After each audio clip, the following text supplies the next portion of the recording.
Civil society organization Open Secrets last night hosted a virtual conversation to discuss the State Capture Commission report and its insights on the findings of the report. Now, the virtual public conversation was an analysis of what the civil society group says the Commission got right, what it missed, and of course the opportunities for justice. And this is part of the week-long discussions flowing from the release of the State Capture report by its chairperson, Acting Chief Justice Raymond Zondo. Raisa Patha is an investigator at Open Secrets, and she joins us now via Zoom. Raisa, good to have you. Thanks so much for being with us here on Morning Live. Hi, thank you so much, Sakina. Raisa, if we can just start with your general reflections as Open Secrets on the report. Well, the report, the fact that it is released is a major win and a major victory, particularly as we've seen the news this week where, the Parliament buildings have been set alight. There's been incidences at Concourt, and last year we had the insurrection in the country. So this, first of all, is a major victory that the report is out. There are a few hits and highlights that we've seen, particularly in the recommendations and the findings against the private sector companies involved in state capture. But there have also been a few misses in terms of the report's ability to deal with private sector companies. So that's just basically an overview of what we've seen in this report. So if we can perhaps just delve a little deeper in that regard, to what extent does your organization agree with the report, and what did you find as some of the hits and misses that the Commission came across according to Open Secrets? So some of the hits were definitely that the report made findings, particularly against PwC and Bain, in relation to their conduct, respectively, in the SAA saga and in the SARS saga. That's a big victory because the report recognizes that the private sector is a collaborator in state capture and in corruption, that this is a public sector crime, but also a private sector crime. The hits are also found in the recommendations. So the Zondo Commission has recommended that there be an anti-corruption agency established, which could see us finally turn the tide against corruption if this is done correctly.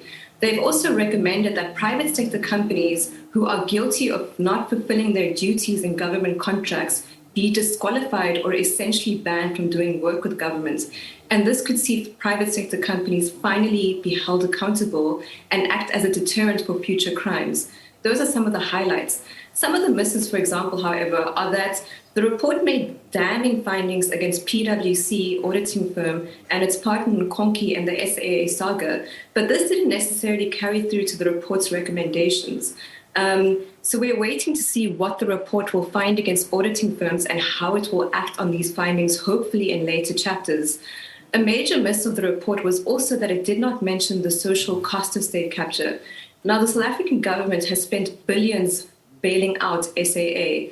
There was no mention of this in the report, and the report also failed to mention that the dismantling of SARS, as it put it, was a dismantling of our revenue service, which is meant to generate funds for basic services for the government to pay. Now, failing to recognize the social cost of state capture is a grave concern for us, and we're hoping that the Zondo Commission will recognize this in later editions of the report. Raisa, and I think perhaps we should just indicate, because I think what is clear is that there's a lot that we still need to uncover, peel back in terms of just, explaining to the public exactly what the Commission found in each of these instances. So perhaps this is something that we can do next week or so going forward and focus in on each of these entities and what the report says, because I think that would perhaps serve the public better as opposed to just having, broad stroke takes at these instances. So I'm hoping that you would be available yourself or Henny or anyone else to join in those discussions as we unpack it. But I have to also ask you about the recommendation of the establishment of an anti-corruption agency in order to protect procurement processes, which are, of course, at the heart of the corruption and ultimate state capture. So please give me Open Secrets' view on that. So we support the establishment of an anti-corruption agency, but of course this must be done effectively.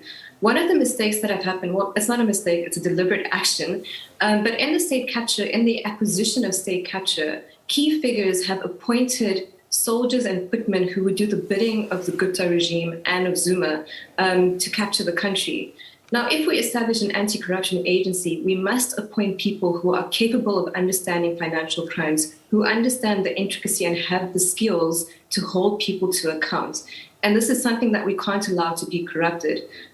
So we support the idea that there should be an agency that focuses on anti-corruption efforts, but it must be done appropriately and it must be independent and transparent.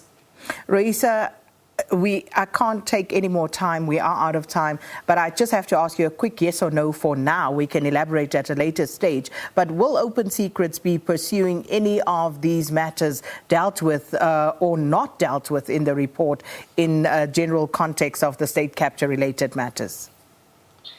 Well, Sakina, we are hoping to release our own publication on state capture that involves our own investigations. And we're hoping to, initiate and apply pressure for private sector crimes to be prosecuted and investigated. So we certainly will be taking some of these issues forward.